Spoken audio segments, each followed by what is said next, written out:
Hi, Team Gerwell. Welcome to Flippin' in Fifth with me, Mrs. G. Today's lesson is going to be a really easy one because we already learned how to do most of it yesterday. So today is Topic 2, Lesson 7, the last lesson in this topic. Woohoo, woohoo. Okay. And today's learning target is I will be able to subtract decimal numbers and check my work using the inverse operation. Make sure you have your notes completely filled out. So here are some notes for today. Number 1, always line up the numbers you are subtracting vertically with the largest number on top and make sure the decimal points line up, just like we did yesterday with addition. Number 2, regroup when needed. Number 3, the decimal in your answer should line up vertically with the decimals in the number you subtracted. And number 4, use the opposite operation to check. So today, since we're doing subtraction, you're going to use addition. Go ahead and pause the video right now so that you can go ahead and make sure you have all of the notes copied down nice and neat. Then you can start the video back up again when you're ready to go. Why do I need to know how to subtract decimals?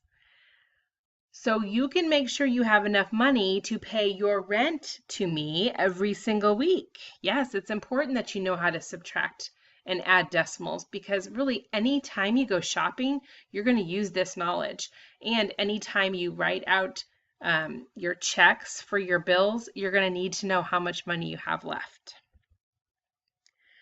So we're going to start with this one. So remember to line up the numbers vertically first. That's what we've done right here. If the smaller number in the second add-in makes it hard for you to subtract, you can simply write in a 0, kind of like what we did yesterday with adding. And now you're going to subtract as normal. Just make sure that the decimal point in the answer lines up with the decimals in the problem. 2 minus 0 is 2.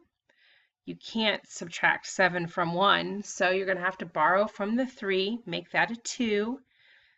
Now we have 11 minus 7. We can definitely subtract that. We get 4.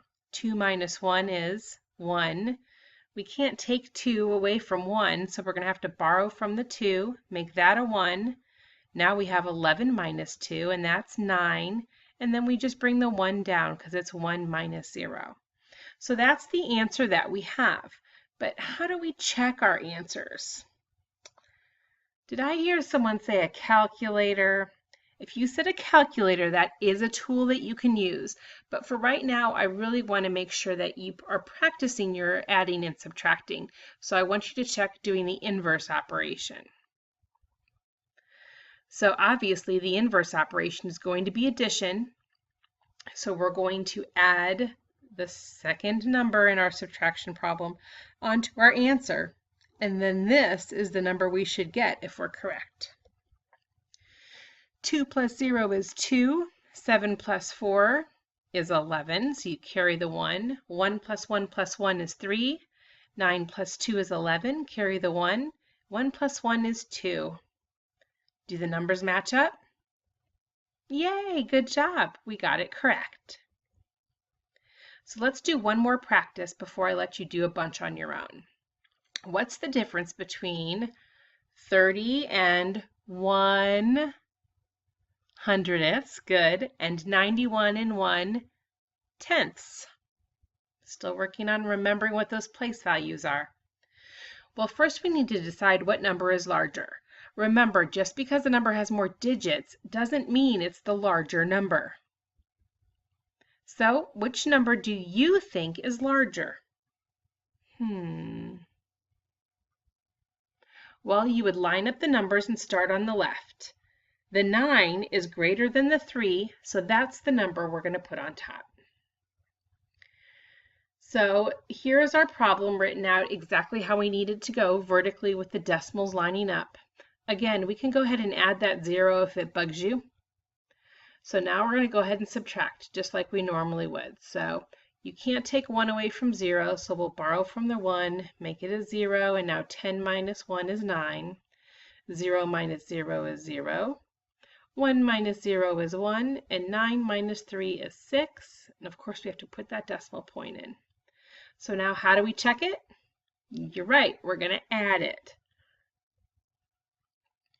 So we're going to add that second number on, and if our answer here is correct, then we should be getting this number.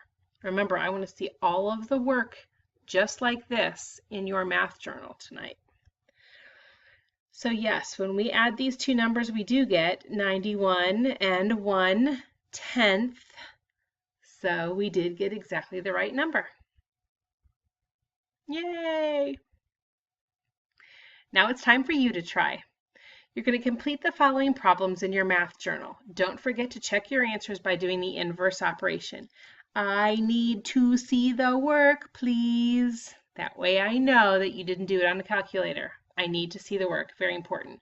Only 4 problems tonight, so go ahead and pause the video, do your very best attempt at trying to get the right answers and checking them using math, and then come back and play the answers.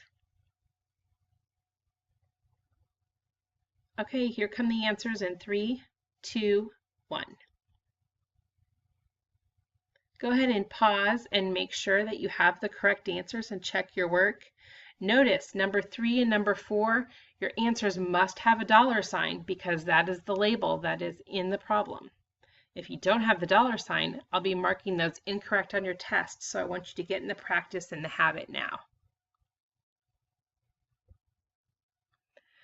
Before you go, make sure you've checked your work, write how many you got correct. Honestly, fill in the self-reflection for me so I can help you. We do have a test coming up here, so I want to make sure that you know exactly everything that you need to know to do your best on the test. And then fill in the space with any questions you still have. Remember, you must write at least 1 question in the space to get full credit for your homework. Have a great night. Can't wait to see you tomorrow. Bye-bye.